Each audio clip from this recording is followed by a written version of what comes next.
Heart beat scan ఒక్క second లోనే world class 640 slide CT scan ఇప్పుడు మీ విస్టా ఇమేజింగ్ బంజారా హిల్స్ లో.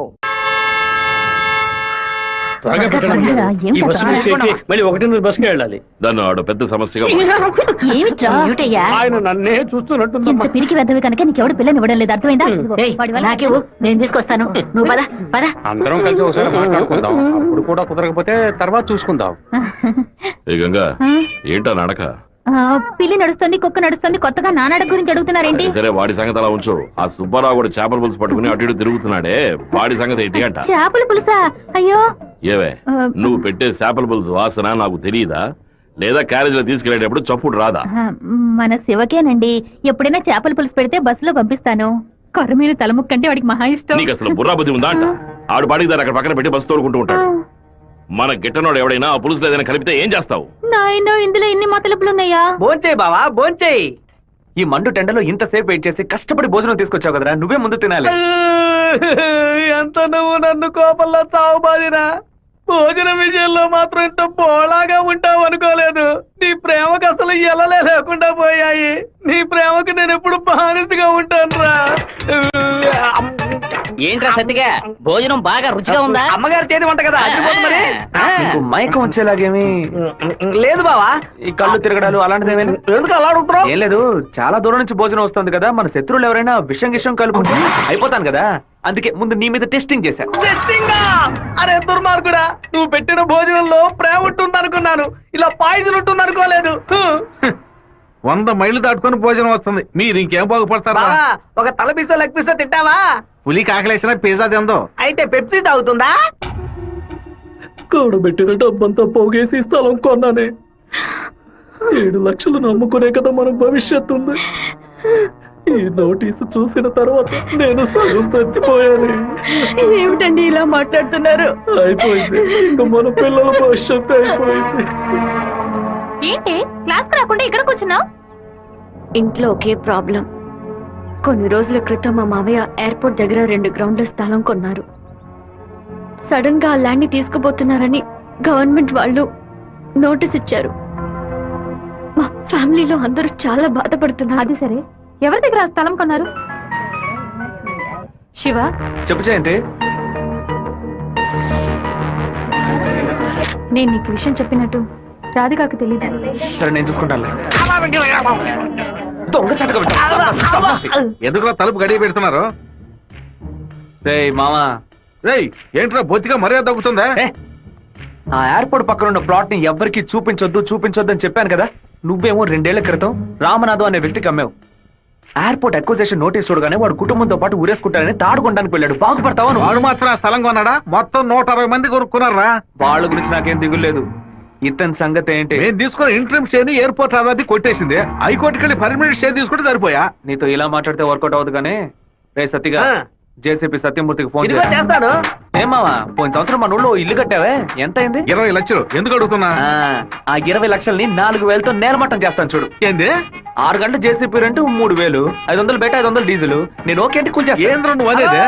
జేసీబీ సత్యమూర్తి అన్నానా? ఒక 6 గంటల సేపు జేసీబీ కావాలి, కొంచెం లైన్ లో ఉండండి. కుదరదని ఎక్స్ట్రా చేసావనుకో జేసీబీ ఇంట్లో ఇంటిని కూల్ చేయాలి, డీజిల్ పోసుకొని రెడీగా ఉండండి. కొత్తలే కానీ వాస్తు బాగోలేదు. ఇప్పుడు నేను చేయమంటావురా? ఏడుస్తున్న రామనాథం నవ్వాలి, లేదు డీజిల్ పోసుకొని రెడీగా ఉన్నారట. ఫోన్ పెట్టరా ముందు. ఇలా చూడండి సార్, 2 ఏళ్లకు ముందు ఆ స్థలం 7 లక్షలు కొన్నారు. ఇప్పుడు దాని విలువ 10 లక్షలు ఉంది. నేను కాదంటోలా, కానీ నేను 8 లక్షలే ఇవ్వగలను. మీ ఒరిజినల్ డాక్యుమెంట్లు ఇచ్చేసి ఈ అగ్రిమెంట్ లో సంతకం పెట్టండి. మినిస్టర్ చేత రికమెండ్ చేసి ఉంటే పోయి ఉండేది. పోయిపోయా కుర్ర కుంకల చేత సెల్ ఫోన్ లో జేసీబీ మిషన్ పెట్టుకున్నారండి. చెప్పు రాధిక. మా ల్యాండ్ ప్రాబ్లం సాల్వ్ అయిపోయింది. ఆ ఓనరే స్వయంగా వచ్చి డబ్బు చెల్లాడు. ఎవరు రికమెండ్ చేశారు. సంతోషంలో ఏం చేయాలో అర్థం కావట్లేదు. ఒక పని చెయ్యి, నీ ఇంటి పక్కన ఉన్న శివాలయానికి వెళ్ళి శివుడికి ఒక అర్చన చేయించు. లేట్ చేయకుండా అక్కడికి వెళ్ళు. సరే అన్నా, మీరు అనుకున్నట్టు ఎమ్మెల్యే తప్పుడు రూట్ లోనే వెళ్తున్నాడు అన్న. నదిలోంచి ఇసుక తీసే క్వారీ కాంట్రాక్ట్ ని ముద్దు కృష్ణ అనే బినామీ పేరుతో వీడే నడుపుతున్నాడు. రోజుకి 250 లోడ్లే తీయాలయ్యా, కానీ వీడు 450 లోడ్ల దాకా తీస్తున్నారు. ఆ మన్నంతటిని వైజాగ్ తరలించి అక్కడ పోర్టు ద్వారా విదేశాలకు ఎగుమతి చేస్తున్నారయ్యా. మన దగ్గర అన్ని ఆధారాలు ఉన్నాయా. తహసీల్దార్ గారు కూడా వచ్చారు. రమ్మని చెప్పండి. చెప్పండి. నమస్కారం. ఏంటి సార్ ఇదంతా? రాజకీయ నాయకుల అధికారం ముందు మేమేం చేయగలమండి? గవర్నమెంట్ ఉద్యోగులు ఇట్లా మాట్లాడచ్చా? అనంతపురానికి నీటి సరఫరా ఉండదు, సాగు చేయడానికి ఇల్లుగా ఉండదు అని వ్యవసాయాన్ని మూలన పడేశారు. జరిగే కొద్ది వ్యవసాయం భూగర్భ జలాలపై నమ్ముకునుంది. ఏటి మనను శుభ్రంగా ఊడ్చేస్తే బోర్లో నీళ్ళు ఎక్కడి నుంచి వస్తాయి? భూమాత దగ్గర నుంచి మట్టి దోచేయడం అనేది కన్న తల్లి దగ్గర గర్భసంచిని దోచుకోవడంతో సమానం. ఇప్పుడు ఏడున్నాడు రాష్ట్రముడు. ఇప్పుడు వెళ్ళి అడిగామనుకో అమ్మ మీద ఒట్టేసి నాకేం తెలియదు అంటాడు. ఎందుకంటే బినామీ పేరు మీద వ్యవహారం సాగుతుంది. కొంచెం ఓపికగా ఉంటే వాడిని ఎలాగోలా పట్టుకోవచ్చు. సరే అన్నా నీ గురించి మెసేజ్ వచ్చింది. ఏమని వచ్చిందిరా? పీ ఫర్ పొరమోకు, ఈ ఫర్ ఎద్దు, టీ ఫర్ తీపు, E for enemy, R for rowdy. ఎవరు పంపింది? సెకండరీ అశోక్ అన్న. ఎక్కడ వాడు? ఇక్కడే ఉన్నాడన్నా. నువ్వే అశోక్ అంటే ఏమన్నా మెసేజ్ పంపా? వసంత అంటే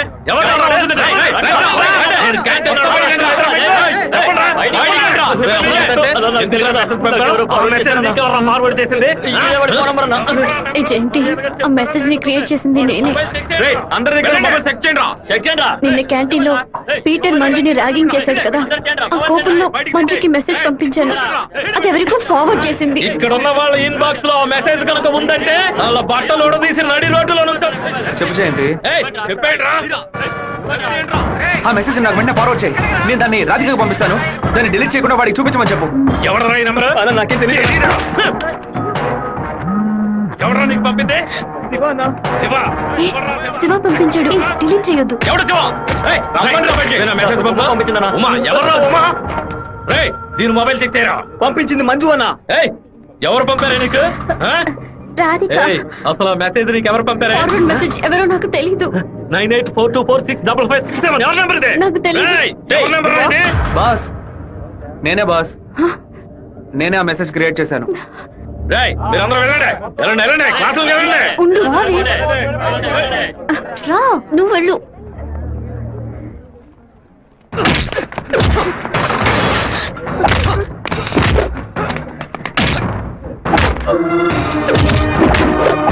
నేను వెళ్ళి నిజం చెప్పేస్తాను. వదులు. నిజం చెప్తే నీ డ్రెస్ చింపేస్తాడు. పర్వాలేదా? రా.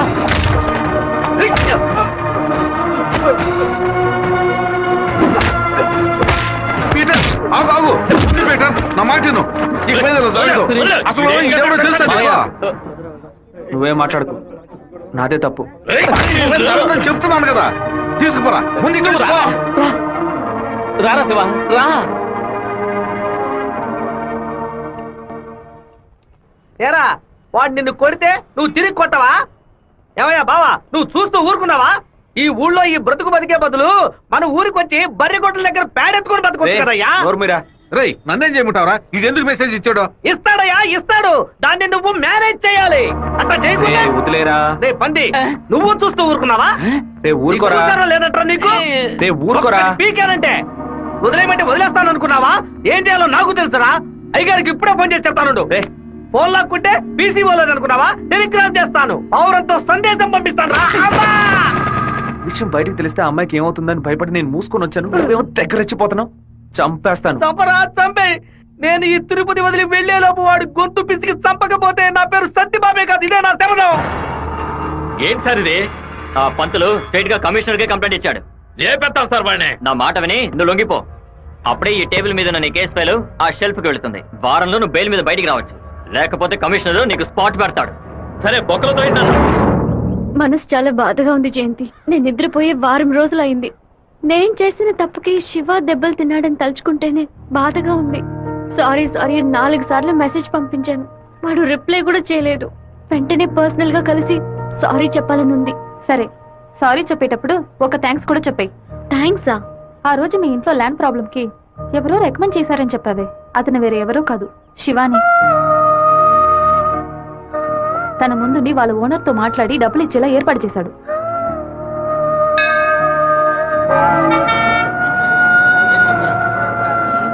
రాధిక, నమశివాయ నమశివాయ నమశివాయ. ఏంటి మూడోట్లో ఉన్నావు? అంతా మంచి మూడేలే. శివాకి సారీ చెప్పబోతున్నావనా? లేదు, ఓకే అని చెప్పబోతున్నాను. Hey, yes, I want to convey my love. లవ్వా? అవును. వాడి అప్రోచ్ నన్ను డిస్టర్బ్ చేసిన క్యారెక్టర్ నన్ను బాగా ఇంప్రెస్ చేసింది. వెంటనే శివతో చెప్పేయాలి. 6 months తర్వాతే శివ నిన్ను మీట్ అవుతాడని చాలా క్యాషువల్ గా చెప్పాడు. ఒకరోజు క్యాలెండర్ తీసి చూశాను. April 1st, fools day. Shiva ఎక్కడ మోసపోతాడని అనుకున్నాను. నువ్వు ఇంత త్వరగా మనసు మార్చుకుంటావని అనుకోలేదు. ఒరే శివ, పీటర్ ఈరోజు జైలు నుంచి వస్తున్నాడట. నువ్వు ఇక్కడ నుండి వెళ్ళిపో. మీరంతా పిరిగి పండాలరా. వాడు నా దగ్గరికి రాడరా, ఆ ప్రొఫెసర్ దగ్గరికి వెళ్తాడు. ఆయన ఎందుకు అనవసరంగా వాడి మీద కంప్లైంట్ ఇచ్చాడు? ఒక్కడన్నా మగాడు అనిపించుకున్నాడే. కాలేజీలోకి ఏం జరుగుతుందో చూడు. సరే. రే, నువ్వు నిజంగానే మూడోట్లో ఉన్నావా లేకపోతే మూడోట్లో ఉన్నట్టు నటిస్తున్నావా?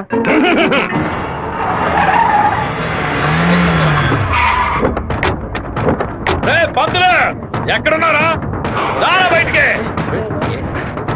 సోమనాథం,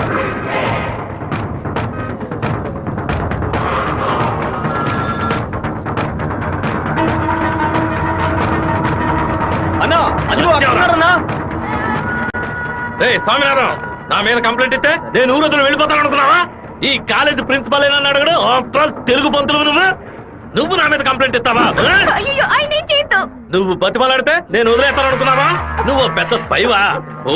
బ్రోకర్ పని చేస్తున్నావా? అంటే నువ్వు బ్రోకర్వా? ఏది చెప్పు. నేను ఒక బ్రోకర్ని. వద్దు పెట్ట వదిలే. వీడి వల్ల నేను 7 ఊసలు లెక్కెట్టాను సార్. మీరు వెళ్ళండి సార్. ఏది నువ్వు చెప్పు. నేను ఒక బ్రోకర్ని చెప్పు కదా. అయితే ఓ పని చేయి, అందరూ చూస్తుండగా బోర్డు మీద నేను ఒక బ్రోకర్ని అని రాసిరా. క్షమాపణ వేడుకుంటాను. రాయొద్దండి. పెట్టుకుంటావా? ఎందుకురా మొత్తం పోయిందే.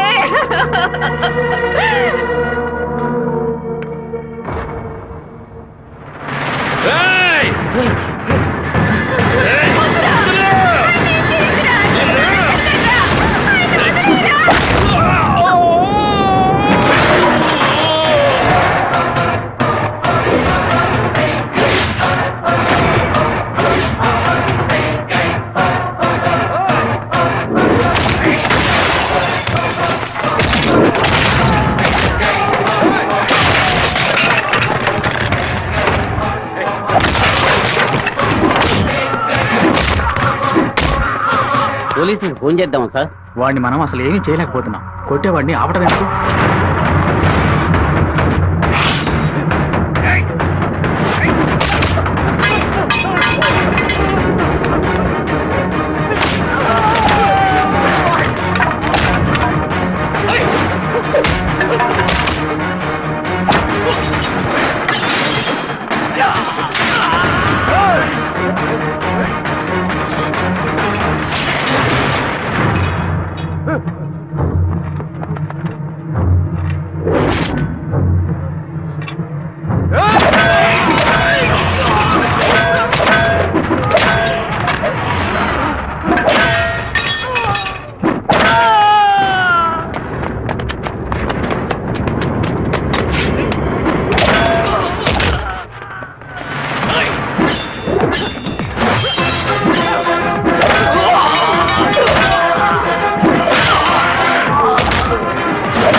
బాబు, నువ్వు అక్కడి నుంచి వెళ్ళిపో. వాళ్ళు వచ్చారంటే నేను వదిలిపెట్టరు.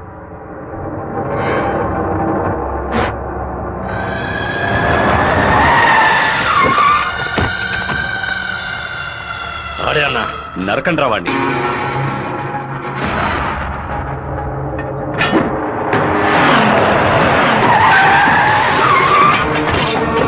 వీరభద్రం అన్న. రే ఆగరా.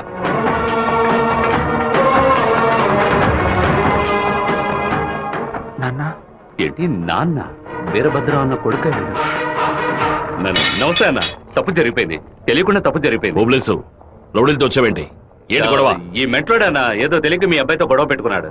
నన్ను కూడా ఇరికించేశాడన్నా. ఎవరితో పెట్టుకుంటున్నావో ఎదురుకుండా ఎవరి నుంచున్నారో చూసి మసలుకోవాలి. నా కొడుకేమన్నా జరిగిందో ముక్కలు ముక్కలుగా నరికి స్వర్ణముఖి నదిలో పారేస్తాను. వీడి తరఫున నేను క్షమాపణ అడుగుతున్నానన్నా. కొండ్రే అందరూ. అన్న, బాబు జోలికి ఒక్కడు కూడా రాడన్నా. అందుకు నేను గ్యారంటీ. మీరు బయలుదేరండి అన్నా, నేను చూసుకుంటాను. అన్నా, ఏంటన్నా ఇంత పని చేశావు? ఏదో డబ్బులు కొన్నాడన్నా. తీరా చూస్తే వీరభద్రం గారు కొడుకన్నా. కొంచెం మిస్ అయి ఉంటే మా వాళ్ళ తల్లే కాదు, నా తల కూడా నరికి పారేసి ఉండేవాడు. దయచేసి నన్ను నా వాళ్ళని ఈ మ్యాటర్లో మాత్రం ఇన్వాల్వ్ చేయదన్నా. నన్ను వదిలేయన్నా. 57వ సెల్లు. నా కళ మొత్తం చెదిరిపోతుంది అనుకోలేదు. వాడికి ఎంత కోపమా, ఎందుకలా మూర్ఖంగా బిహేవ్ చేశాడు. ఆ వీరభద్రం వాడి నాన్న టెన్షన్ అవ్వదు, పెద్ద తప్పు చేశాడు. మెంటల్లా మాట్లాడుకో. నా ప్రేమ మొత్తం నా మనసులో దాచిపెట్టుకుంటాను. అతనికి ఏం చెప్పను. నా కళ కళ్ళైంది. ఏంటన్నా ఇంత పెద్దరాడే రాజశేఖరం గారు తిరుపతి పక్కన 7 కోట్ల రూపాయలకు ప్రాపర్టీ కొంటున్నట్ట. ఈ రోజే రిజిస్ట్రేషన్ అట. ఆ దండపాణి గారు వచ్చి చెప్పాడు. తిరుపతి కాళహస్తి మధ్యలో 120 ఎకరాలంట. ఏ రిజిస్ట్రేషన్ ఆఫీస్? చెప్పన్నా. తిరుపతిలో స్థలం కొనుక్కుంటున్నాను. రిజిస్టర్ ఆఫీస్కి వచ్చాయి. ఓకే ఓకే అన్న. లెక్క పెట్టుకోండి.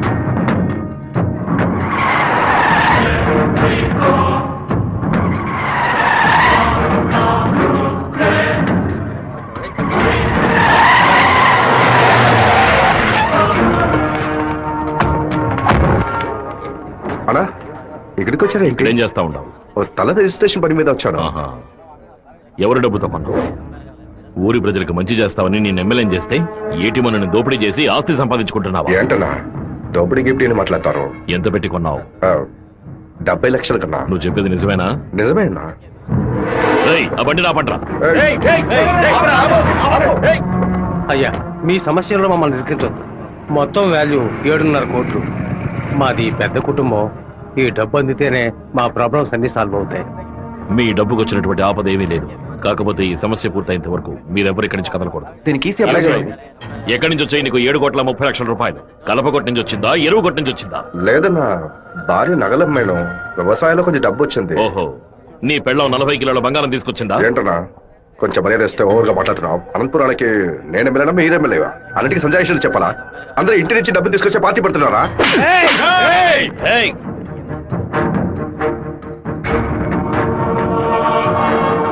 నా మాటకు విలువిచ్చి 50,000 మంది నీకు ఓట్లు వేసి నేను ఎమ్మెల్యేం చేశారా? రేపు నేను వాళ్ళకి ఏం సమాధానం చెప్పాలరా? అయ్యా, అన్ని రికార్డులోకి ఎక్కించేశారట. ఇక మన చేతుల్లో ఏమీ లేదా? నేనంతా వింటూనే ఉన్నాను. ఒక చిన్న ఐడియా చెప్పరా. ఇతను అక్రమంగా సంపాదించిన ఆస్తులన్నీ మన ఊరు ప్రజలకి, పంచాయతీకి రాసి చేయొచ్చు. వెంటనే అలా చేయడం కుదురుతుందా? చేయొచ్చు అన్న. దానికి స్టాంప్ డ్యూటీ తక్కువే. 10 నిమిషాల్లో డాక్యుమెంట్ రెడీ చేస్తాను. సరే చెయ్యి అన్నా. 100 రూపాయల స్టాంప్ పేపర్ తీసుకొని నేను చెప్పేది కొట్టండి. అనంతపురం జిల్లా పులివెందుల గ్రామం వెంకయ్య వీధికి చెందిన శుంకర సుందరమూర్తి గారి పెద్ద అబ్బాయి రాజశేఖరం అనబడే నేను మనస్ఫూర్తిగా రాసిచ్చినది ఏమనగా, తిరుపతి పక్కనున్న సర్వే నంబర్ 141, 142, 143ల కిందకు వచ్చి 120 ఎకరాల భూమిని అనంతపురం జిల్లా వాసులకి హృదయపూర్వకంగా రెడీ నాన్న. లోపలికి వెళ్ళి సంతకం పెట్టు, లేదా గవర్నమెంట్ జీబులో పోయి చువ్వలు లెక్క పెట్టాలి. వెళ్ళు.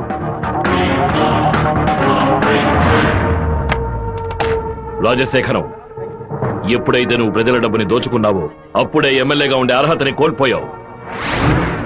ఇంకో 15 రోజుల్లో నువ్వు నీ పదవికి రాజీనామా చెయ్యాలి. అనంతపురంలో బై ఎలక్షన్స్ రావాలి.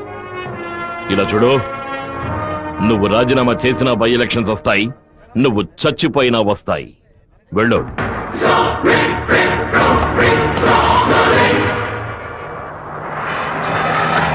ఏంటన్నా ఇది? 4 రోజుల నుంచి ఇక్కడే ఉన్నాం. ఊరు నుంచి అక్కేమో ఫోన్ చేస్తా ఉంది. ఏ ముహూర్త వెళ్ళబట్టావురా? వాడు నన్ను కొట్టిన విషయం జిల్లా అంతా తెలుసుంటుంది. మానం పోయింది, మర్యాద పోయింది, దాచుకున్న డబ్బు అంతా పోయింది. ఆ పిల్ల నా కొడుకు ఐడియా వల్ల వీరభద్ర కాడు నా ఆస్తి మొత్తం రాసి తీసుకున్నాడు. నా కొడుకు లేపేయకుండా ఊళ్ళకి వచ్చిన భార్య కూడా నాకు మర్యాద ఇవ్వదు. ఆ ఓబులేషన్ రమ్మని చెప్పు. హైదరాబాద్ లో మన పార్టీ మీటింగ్ వెళ్తున్నాను. రేపటికల్లా వీరభద్ర కొడుకు చావాలి. అన్నా, మళ్ళీ తప్పు చేద్దాం. నేను నిన్ను చేయమంటల్లా, బెజవాడి నుంచి మనుషులు రప్పిస్తాను. నువ్వు నీ వాళ్ళు మూల నుంచి చూడండి, మధ్యలో దూరి కెలక్కండి. సరే అన్న. మనల్ని వీడి వీరభద్రాన్న కత్తికి బలి చేసేలా ఉన్నాడు. రేపు ఉదయం లేవగానే ఈ ఊరి నుంచి ఎస్కేప్ అయిపోవాలి.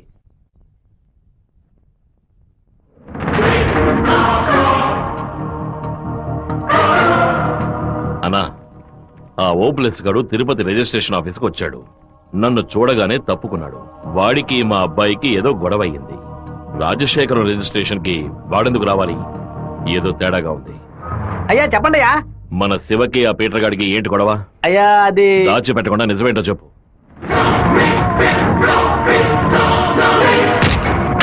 నా దగ్గర దాచేశారు కదూ? కావాలని గొడవ పెట్టుకున్నాడు. ఇందులో ఏదో మతలబు ఉంది. టీ మొహాన్న పోసిన ఆ నిమిషంలోనే వాడి చేతి నరికి పారేస్తుండాలి. గొడవలేం పెట్టుకోవద్దని మనమే కదే చెప్పండి. అవును, నేను ఒక బుద్ధి లేని మనిషిని. నా మాట గౌరవం ఇచ్చే నా కొడుకు ఊరికే ఉన్నాడు. రండి ఆ ఓబ్లేస్ గారిని కలిసొద్దాం. ఏంటన్నా సడన్ గా ఈ ట్రిప్ ఏంది? రే డోంగ్రే, కొడుకు ఏదైతే అప్పకి ఎక్కడో మండుతురా. అందుకే మనం అసలు ఈ ఊళ్ళో లేవు. చూసావా అందులోనే లైన్ లోకి వచ్చేసాడు. అన్నా చెప్పన్నా. ఓబ్లేస్ ఎక్కడున్నావు? వైజాగ్ లో ఉన్నా అన్న. ఏదైనా పరిపడిందన్నా? నేను ఇప్పుడు ఫోన్ కట్ చేస్తాను. నువ్వు అక్కడ ఉన్న ల్యాండ్ లైన్ నుంచి నాకు ఫోన్ చెయ్యి. ఎందుకన్నా? నువ్వు వైజాగ్ లోనే ఉన్నావా లేదా అని తెలియద్దు. ఇప్పుడే అన్న రేణు కూడా దాటి పెడుతున్నాను. ఎందుకు అబద్ధం చెప్పావు? దొరికిపోయావు.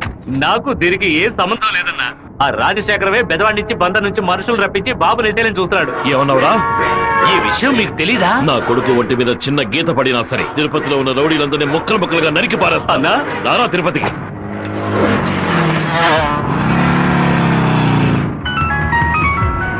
బాబు ఎక్కడున్నావు? రిజిస్టర్ ఆఫీస్ వరకు వెళ్తున్నాను అన్న. పక్కన ఏదైనా పోలీస్ స్టేషన్ ఉందా? తిలక్ నగర్ పోలీస్ స్టేషన్ ఉంది నాన్న. నువ్వు వెంటనే వెళ్ళి ఫోన్ చేసి ఆ ఇన్స్పెక్టర్కి. దేనికి నాన్న?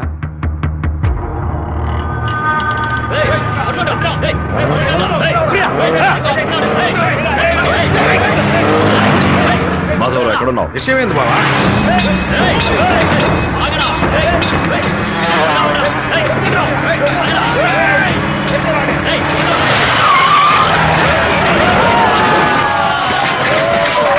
స్టేషన్ అడిగితే శివ ఎక్కడికి రాలేదని చెప్పారు బావా. మన వాళ్ళకి ఫోన్ చేసి తిలక్ నగర్ మొత్తం వెతకమని చెప్పు.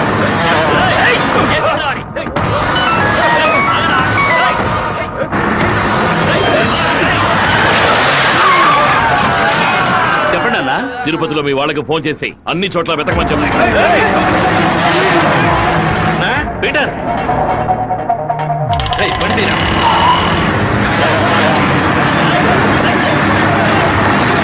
తిరుపతిలో ఏ ఒక్క చోట వదలకుండా మన వాళ్ళతో వెతికించు.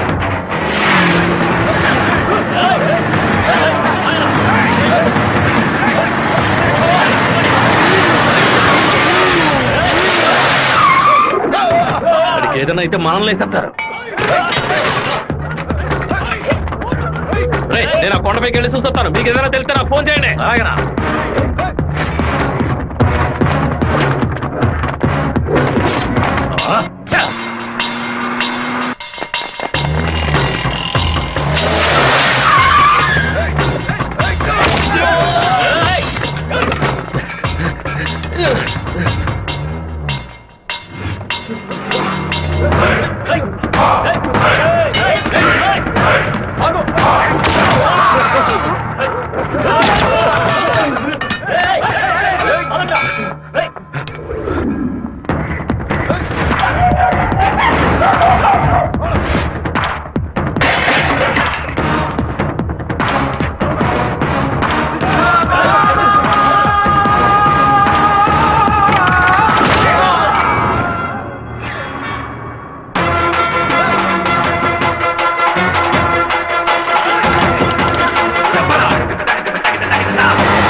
సరేనండి, చెప్పేస్తా. తమ్ముడు, మన అబ్బాయి నరికేసే కదా వచ్చాడు, ఓటం పాలయ్యి రాలేదు కదా. ఏ గొడవలకైతే పోకూడదు అని నా బిడ్డ దూరంగా ఒదిగి ఒదిగి ఉన్నాడు. వాడే కత్తి పట్టుకునేలా చేశారు. ఇలా చూడు ఓపెలేసు, రోడ్లో వచ్చేపోయేవాళ్ళందరూ సెల్ తో ఫోటోలు తీశారు. ఈవినింగ్ పేపర్ లో న్యూస్ వచ్చేస్తుంది. ఖచ్చితంగా రిమాండ్ చేసే తీరాలి. కేసు రాసేటప్పుడు పర్సనల్ మోటివ్ వేయలేదు, ఆత్మరక్షణ కోసమే నరికాడని రాయి. మెయిన్ మ్యాటర్ లో నరికినోడే స్వయంగా సరెండర్ అయ్యాడు అని అండర్లైన్ చేసి మరీ రాయి. అప్పుడేనయ్యా బాబుని బెయిల్ మీద విడిపించగలం. ఎంతో చెప్పి చూశానన్నా, 15 రోజులు రిమాండ్ లో ఉంచి తీరాలని ఇన్స్పెక్టర్ అంటున్నాడన్నా. నా మనుషులు 4 లోపల సబ్ జైల్లో ఉన్నారన్నా. బాబుని జాగ్రత్తగా చూసుకుంటారు. అన్నీ నాకు తెలియకుండా దాచిపెట్టేశాను. రాజకీయ నాయకులను నమ్ముకునే మేము పొట్ట కడుపుకుంటున్నాం. నన్ను ఏం చేయమంటావన్నా? క్షమించన్నా. వెళ్ళు వెళ్ళు. రాజశేఖర్ ఇప్పుడు ఎక్కడ ఉన్నాడు? పార్టీ మీటింగ్ అని హైదరాబాద్ వెళ్ళాడు. చిన్నగా హైదరాబాద్కి పోనిపో. వాడు శాస్త్రసభ నుంచి బయటకు వచ్చేటప్పుడు అక్కడే వాడిని నరికి పారేస్తా. నాన్న మీరేం టెన్షన్ అవ్వకండి. మీరు కంగారు పడితే వాళ్ళు వేసిన ప్లాన్లో సగం గెలిచినట్టే. మీరు ఊరికి బయలుదేరండి. తర్వాత ఏం చేయాలో మెల్లగా ఆలోచించుకోవచ్చు. అయ్యా టైం అయింది, కోర్టుకు తీసుకెళ్ళాలి.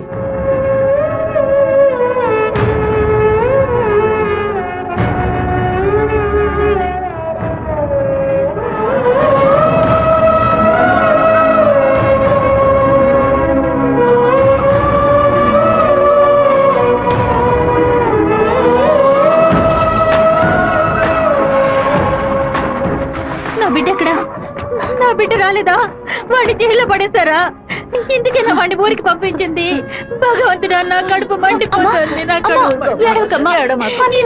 ఒక్కరోజు కూడా వాడిని చూడకుండా ఉండలేదే. ఎప్పుడైతే నా కొడుకుని లేపడానికి వాడు ప్లాన్ వేశాడో ఇంకా వాడు బతకడానికి వీల్లేదు. హైదరాబాద్ వెళ్ళి ఆడి పొట్ట కోసేసి ఆ పేగులు మెడ వేసుకొచ్చేనా? వాడు ఊరితో గొడవ పడలేదు, నాతో గొడవ పడ్డాడు. వాడిని నేనే నరికి చంపాలి. ఏ రోజైతే వాడు ఈ ఊళ్ళో అడుగు పెడతాడో ఆ మరుక్షణమే వాడి తల తెగి. అన్న ఈరభద్రం కొడుకులు లేపేయడానికి మనమే మనుషులు పంపామని అతనికి తెలిసిపోయింది. ఇప్పుడు ఊరికి వెళ్తే మనల్ని ఊరికి వదలడు. అవునన్నా. ఇక్కడ మంత్రి వరదరాజుల ప్రాబ్లం పెద్దదిగా ఉంది. సరే, ముందు నువ్వు హోటల్ రూమ్ ని ఖాళీ చేసి అలాగే ఎమ్మెల్యే హాస్టల్ అలాగే నువ్వు కూడా పో. అలాగేనా?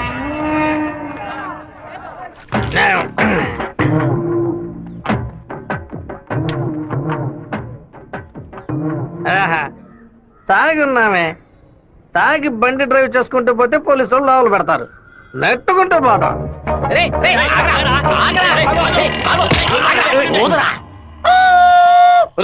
సరిగ్గా ఊదరా. ఇదిగో ఊదుతున్నానయ్యా.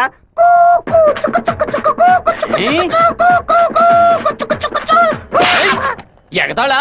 మందు కొట్టవలేదో తెలుసుకోవడానికి ఊదమంటే కొట్టానయ్యా. వీధి వీధికి వైన్ షాప్ ఓపెన్ చేసి పెట్టి రెంట్రా తాగండి అంటూ మా దగ్గర ఉన్న డబ్బులన్నీ నాకి పారేస్తున్నారు. సైకిల్ మీద బైక్ మీద వచ్చిన వాళ్ళు అక్కడ ఎట్టేళ్తారా? దాని మీదే కదా ఇంటికి వెళ్ళేది.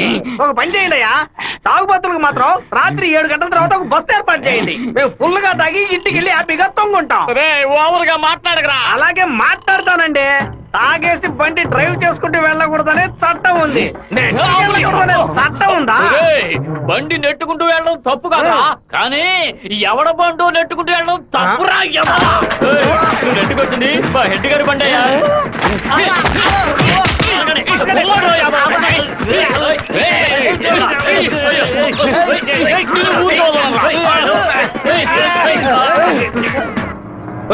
బాబు వచ్చేసాడు.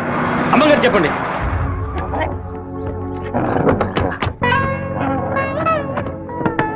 తూర్పు వైపు తిరిగి కూర్చోండి బాబు. కూర్చో.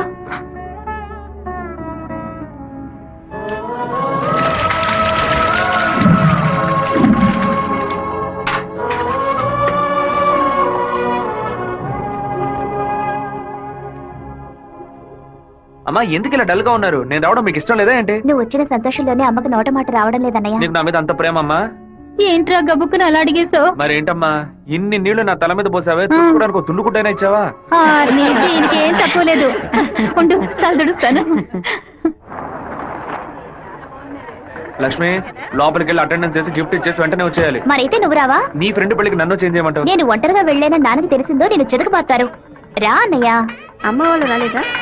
నువ్వు ఎప్పుడు ఊరెళ్తున్నావే? ఇంకా 2 రోజుల్లో సెమిస్టర్ ఎగ్జామ్స్ మొదలవుతాయి. రేపు ఉదయమే నేను తిరుపతికి బయలుదేరుతాను. రండి బాబు. రండి బాబు, కూర్చోండి. కూర్చోండి. అన్నయ్య, ఆ ఎల్లో ఓణి అమ్మాయి ఎలా ఉంది? చండాలంగా ఉంది. మ్యాటర్ ఏంటి?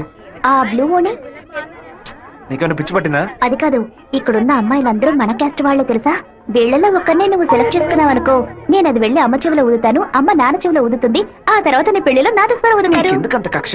25 ఏళ్ల వయసులో పెళ్లి చేసుకుంటే అది సూసైడ్, 28లో చేసుకుంటే అది అటెంప్ట్ మర్డర్, 30లో చేసుకుంటే అది మర్డర్, 24 ఏట చేసుకుంటే బావిలో దూకినట్టు, 23 విషం తాగినట్టు, 22 ఊరేసుకున్నట్టు. మరి ప్రేమించి పెళ్లి చేసుకుంటే స్వర్గం, హౌస్ అరెస్ట్, జీవిత ఖైదు. అనయ్య, టీవీలో అమ్మాయిని చూడు, చాలా అందంగా ఉంది.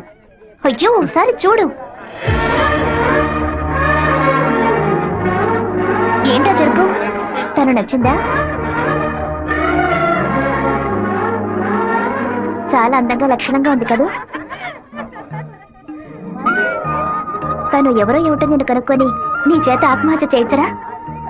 వచ్చే ఏప్రిల్ 1 వరకు ఓపికగా ఉండు, మరుసటి రోజు చెప్తాను. ఏమిటనయ్యా, లవ్ లో పడ్డావా? ఒక అమ్మాయి అంగీకారం కోసం 6 నెలలుగా వెయిట్ చేస్తున్నాను.